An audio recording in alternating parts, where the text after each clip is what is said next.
آج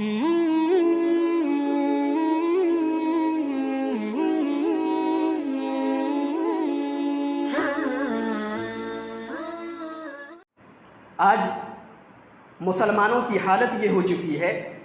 آج ہماری تصویر دنیا کے اندر ایسی بنی ہوئی ہے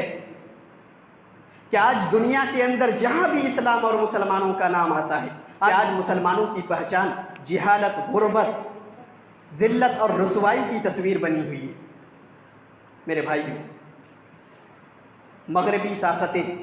اپنے آپ کو عالمی رہنما قرار دینے والے مغربی طاقت آئے دن مسلمانوں کو نئے نئے اصطلاحات سے بھی نوازتے رہتے ہیں۔ جب ترقی شروع ہوئی تو سب سے پہلے مسلمانوں کو جن اصطلاح سے نوازا گیا، سب سے پہلے مسلمانوں کو بنیاد پرست قرار دیا گیا۔ جب کچھ اور ترقی ہوئی تو پھر مسلمانوں کو انتہا پسند قرار دیا گیا۔ جب اور ترقی ہوئی تو آخری حربے کے طور پر انہوں نے مسلمانوں کو دہشت گرد کہنا شروع کر دیا۔ میرے بھائیوں، آج حالت یہ ہے کہ ہر وہ مسلمان جو اپنے دین پر عمل کرتا ہو، جو اس اللہ رب العالمین کے بنائے ہوئے اس دین پر عمل کرتا ہو، اس دین کے قوانین کو دنیا پر نافذ کرنا چاہتا ہو، آج اسے دہشت گرد کہہ کر کے بدنام کیا جا رہا ہے۔ آج اپنے حق کے لیے مسلمانوں کو آواز اٹھانا بھی دہشت گردی بنا ہوا ہے۔ اپنے حق کے لیے لڑنا بھی مسلمانوں کے لیے دہشت گرد ہو گیا ہے، کیونکہ آج دنیا والوں نے مسلمانوں کی جو تصویر پیش کر رہی ہے، آج دنیا والوں کو یہ باور کرایا جا رہا ہے کہ اگر دنیا کی امن و سلامتی کے لیے، دنیا کی امن کے لیے اگر کوئی قوم خطرہ ہے تو وہ مسلمان ہے۔ آج پوری دنیا میں یہ تصویر بنی ہوئی ہے۔ میرے بھائیو، دنیا میں جہاں بھی اسلام اور مسلمانوں کا نام آتا ہے تو ایک ہی تصویر بن کر کے ابھرتی ہے، اور وہ ہے دہشت گردی۔ صرف ہم ہی نہیں، ہمارے ذات تک یہ سلسلہ نہیں رہا۔ ہمارے مدارس، ہمارے مساجد، ہمارے مکاتب بھی اغیار کی نظروں سے محفوظ نہیں رہے۔ آج وہ مدرسے، وہ معصوم مدرسے جہاں قال اللہ اور قال رسول کی صدائیں گونجتی ہیں، آج ان مدرسوں میں سروے کرایا جا رہا ہے۔ ان مدرسوں کو دہشت گردی کا اڈا کہہ کر کے ان مدرسوں کے سروے کرائے جا رہے ہیں، جہاں قال اللہ اور قال رسول کی صدائیں گونجتی ہیں، جہاں اللہ کے نبی صلی اللہ علیہ وسلم کے اخلاق و کردار کی تعلیم دی جاتی ہے، جہاں عدل اور انصاف کی بہترین مثال سکھائی جاتی ہے، آج ان مدرسوں کو دہشت گردی کا اڈا قرار دیا جا رہا ہے۔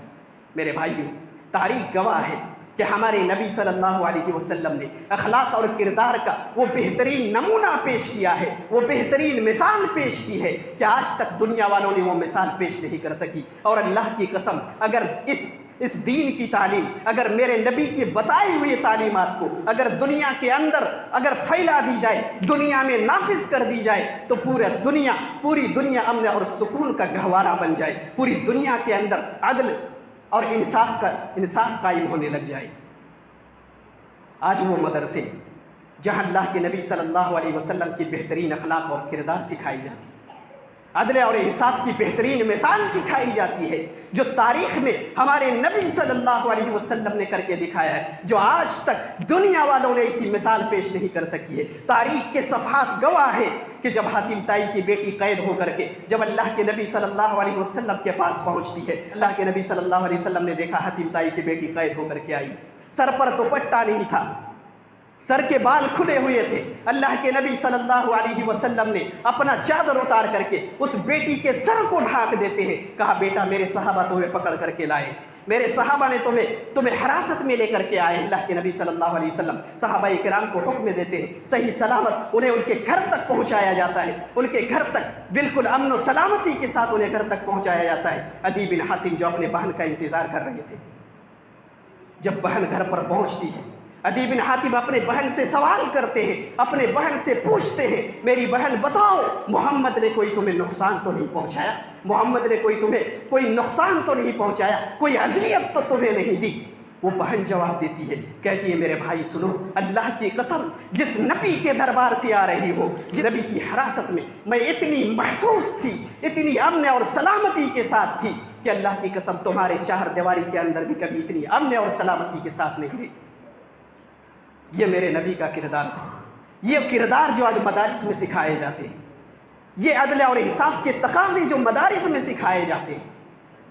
میرے بھائیوں، صرف یہی نہیں، ہمارے نبی صلی اللہ علیہ وسلم نے اخلاق اور کردار کا وہ اعلیٰ نمونہ پیش کیا ہے کہ جب کوئی عرب کا کوئی بددو آ کر کے جب اللہ کے نبی صلی اللہ علیہ وسلم کے ساتھ بدسلوکی کرتے ہوئے گلے پر چادر ڈال کر کے اللہ کے نبی صلی اللہ علیہ وسلم کو اس زور سے کھینچتا ہے کہ اللہ کے نبی صلی اللہ علیہ وسلم کا گلا سرخ ہو جاتا ہے. جب اللہ کے نبی صلی اللہ علیہ وسلم پیچھے مڑ کر دیکھتے ہیں تو اللہ کے نبی صلی اللہ علیہ وسلم کا چہرہ مسکرا رہا تھا. ادھر اللہ کے نبی صلی اللہ علیہ وسلم کا چہرہ مسکرا رہا ہے, ادھر وہ بددو اللہ کے نبی صلی اللہ علیہ وسلم کے ساتھ غلامی کرتے ہوئے گرجدار آواز سے کہتا ہے, محمد جو تمہارے پاس مال ہے میرے اونٹ پر ان مالوں کو سوار کر دو. اللہ کے نبی صلی اللہ علیہ وسلم کا چہرہ مسکرا رہا ہے. اللہ کے نبی صلی اللہ علیہ وسلم کے ساتھ بدسلوکی ہو رہی ہے, بدتمیزی کی جا رہی ہے, ادھر گرجدار آواز سے گرجدار لہجے سے بات ہو رہی ہے, اور اللہ کے نبی صلی اللہ علیہ وسلم مسکرائے جا رہے ہیں. صحابہ کو حکم دیتے ہیں, جاؤ ان کے دونوں اونٹنیوں میں گلے اور اناج لا کر کے ان کی دونوں اونٹنیوں پر سوار کر دو. یہ اللہ کے نبی صلی اللہ علیہ وسلم نے اخلاق اور کردار کی مثال پیش کی ہے. میرے بھائیوں, اگر اللہ کے نبی صلی اللہ علیہ وسلم کی اخلاق اور کردار کے اعلیٰ مثال کو جاننا چاہتے ہو تو فتح مکہ کا وہ دن شاہد ہے, تاریخ کے اوراق میں درج ہے. فتح مکہ کا وہ دن جس دن اللہ کے نبی صلی اللہ علیہ وسلم فتح مکہ کے دن فاتح بن کر کے مکہ کے اندر داخل ہوتے ہیں. ہزاروں کی جمعیت اللہ کے نبی صلی اللہ علیہ وسلم کے ساتھ ہے, ہزاروں کی جمعیت صحابہ کرام کی جمعیت اللہ کے نبی صلی اللہ علیہ وسلم کے ساتھ ہے. اللہ کے نبی صلی اللہ علیہ وسلم مکہ کے اندر داخل ہوتے ہیں. اللہ کے نبی صلی اللہ علیہ وسلم چاہتے تو اپنے خون کا بدلہ ایک ایک کر کے اپنے خون کا بدلہ لے سکتے تھے, ایک ایک کر کے ان کی گردنیں اڑا سکتے تھے, لیکن اللہ کی قسم ایسا کچھ بھی نہیں ہوا. جس دن مشرکین مکہ کو بھی پتہ چل گیا تھا کہ آج یہ دن ہے, آج الیوم یوم الملحمہ, آج بدلے کا دن ہے, آج مسلمان ان کی خون سے اپنے جوش انتقام کو سرد کرنے والے ہیں, آج مسلمان ان کے خون سے ہولیاں کھیلنے والے ہیں. ایسے دن میں, ایسے وقت میں اللہ کے نبی صلی اللہ علیہ وسلم کی صدا جب مشرکین مکہ کے کانوں سے ٹکراتی ہے تو وہ دنگ رہ جاتے ہیں, وہ حیران رہ جاتے ہیں کہ یہ کیسی آواز ہے جو ہمارے کانوں سے ٹکرا رہی ہے. اللہ کے نبی صلی اللہ علیہ وسلم صدا لگاتے ہیں. اللہ کے نبی صلی اللہ علیہ وسلم کی آواز مشرکین مکہ کے کانوں سے ٹکراتی ہے. اللہ کے نبی صدا لگاتے ہیں, لا تثریب علیکم اليوم واذهبوا انتم الطلقاء. اللہ کے نبی صلی اللہ علیہ وسلم کہتے ہیں, مکہ والو سن لو, جاؤ تم سب کے سب آزاد ہو, آج تم سے کوئی بدلہ نہیں لیا جائے گا. وہ لوگ جنہوں نے اتنی اذیت اور اتنی پریشانیاں دی,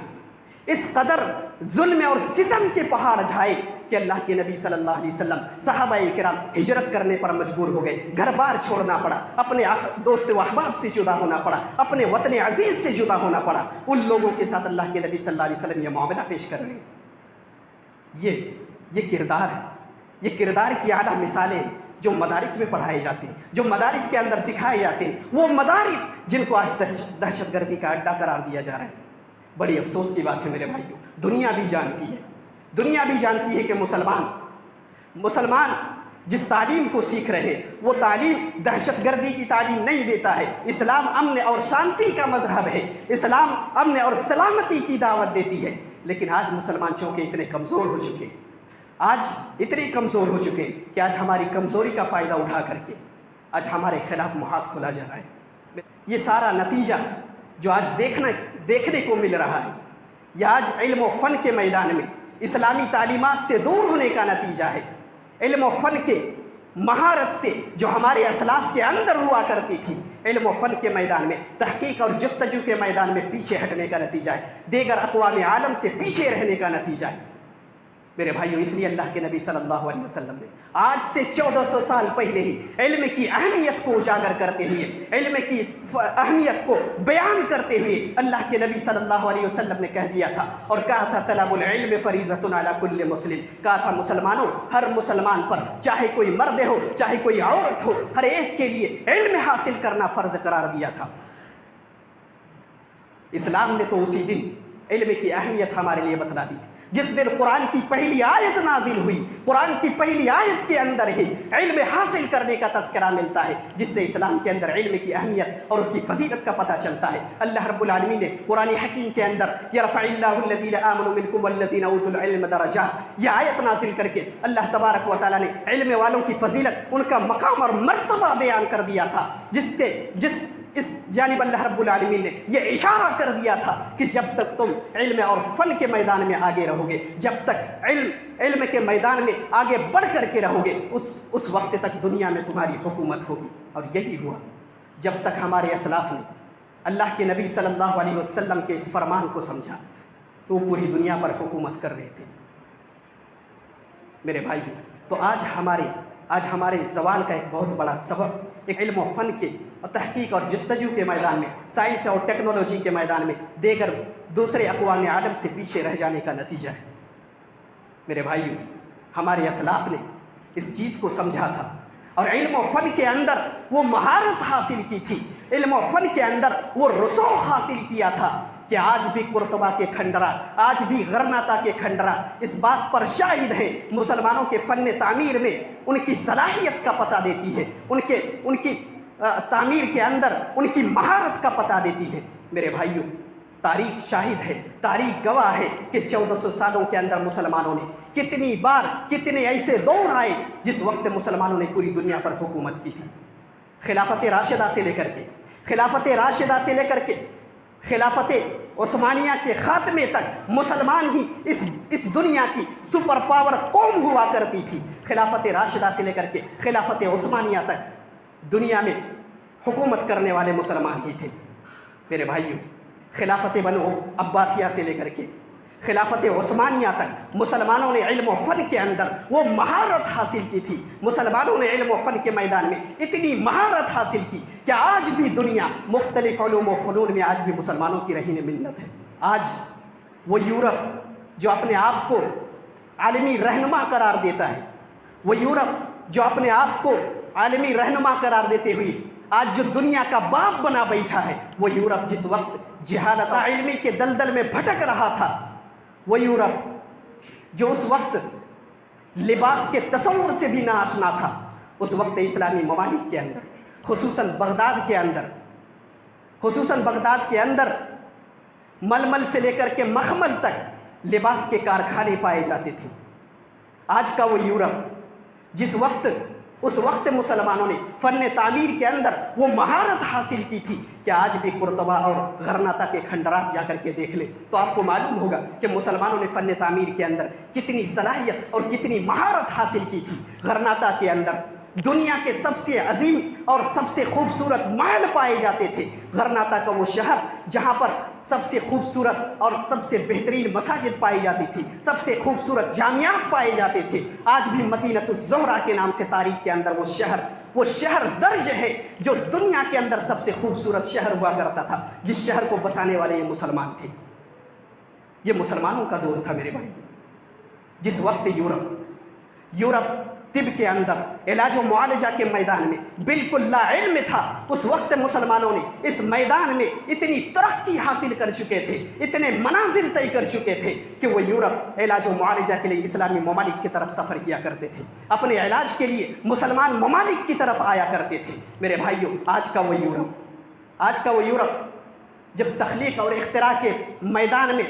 جب ان کے یہاں تصور بھی نہیں پایا جاتا تھا، اس وقت مسلمانوں نے ایجادات اور اختراع کے میدان میں اتنے منازل طے کر چکے تھے کہ حضرت عمر رضی اللہ تعالیٰ عنہ کے دور میں بحری جہاز بنانے کا کام شروع ہو چکا تھا۔ اور جب یورپ تیرنا نہیں جانتا تھا، جب یورپ کو تیرنا تک نہیں آتا تھا، اس وقت تک مسلمانوں نے یورپ کے مشرق سے لے کر کے ان کے جنوب تک بحری جہازوں سے ان کے مشرق سے لے کر کے جنوب تک چھو چکے تھے۔ وہ یورپ جب جنگی اوزار سے بالکل ناآشنا تھا، اس وقت مسلمانوں نے منجنیق بنا کر کے دشمنوں پر بھاری پتھر اٹھا کر کے ان پر حملہ کرنے کی صلاحیت پیدا کر چکے تھے، اتنی مہارت پیدا کر چکے تھے۔ اندلس کا وہ شہر جو علم و عرفان کا مرکز ہوا کرتا تھا، لوگوں کا ہجوم اور درس و تدریس کی صدائیں ہر طرف بلند ہوتی تھی، علوم و فنون کا شاہکار، مسلمانوں کی عظمت کا مینار، غرناطہ سے علم کا سورج طلوع ہوا، ساری دنیا کو اپنی لپیٹ میں لے لیا، دنیا بھر سے لوگ وہاں پر آتے تھے، علمی پیاس بجھا کر کے دنیا میں پھیل جاتے تھے۔ وہ وقت تھا میرے بھائیوں، وہ وقت مسلمانوں کے عروج کا تھا، ساری دنیا غرناطہ کی عظمت تسلیم کرنے پر مجبور تھی، اور ہونا بھی چاہیے تھا، کیونکہ وہ وقت ایسا تھا جب مسلمانوں کی عظیم ہستیاں جو غرناطہ کی زینت بنی ہوئی تھی، علوم